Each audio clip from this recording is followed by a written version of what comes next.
Réussir sa vie, c'est s'accomplir personnellement.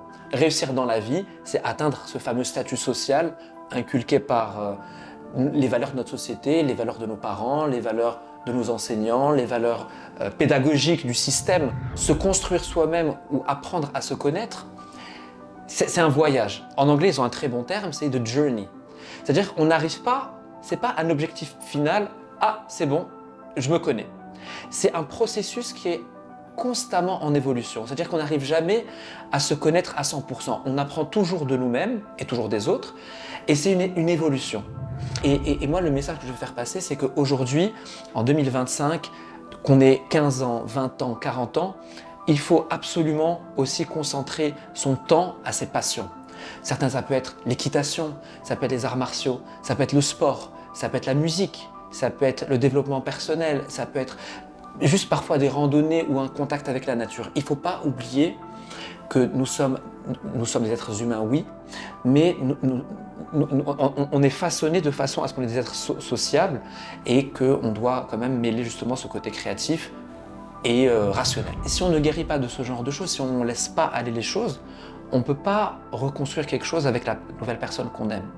Si on ne s'aime pas soi-même, comment on peut aimer quelqu'un d'autre? C'est pas possible. C'est pas possible. Donc, ce sont des phrases qui peuvent paraître un peu bateau ou légères à dire, mais pour moi, c'est le plus important.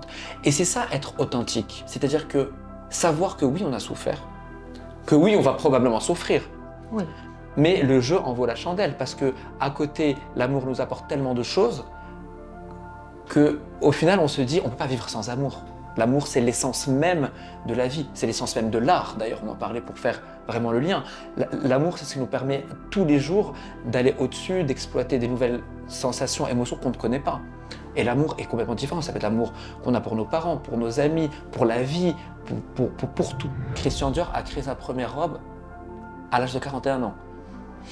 Il y a beaucoup de personnalités, alors que ce soit Steve Jobs, Bill Gates ou autres, ont commencé très très tard. Donc je veux dire, aujourd'hui, et déjà l'espérance de vie aujourd'hui est quand même beaucoup plus longue. 40 ans, c'est quoi? C'est le nouveau 30 ans. Je ne vais pas dire c'est le nouveau 20 ans, parce qu'à 20 ans, on ne se connaît pas. L'avantage de 40 ans, ou l'avantage, ou même pour les années plus tard, c'est qu'on a l'expérience et on a encore cette fougue de jeunesse. Mais on a la fougue de jeunesse avec les connaissances. La maturité. La maturité, exactement. C'est difficile d'être tout le temps honnête, tout le temps authentique. Pourquoi? Parce qu'après, on a peur de souffrir, on a envie de se protéger.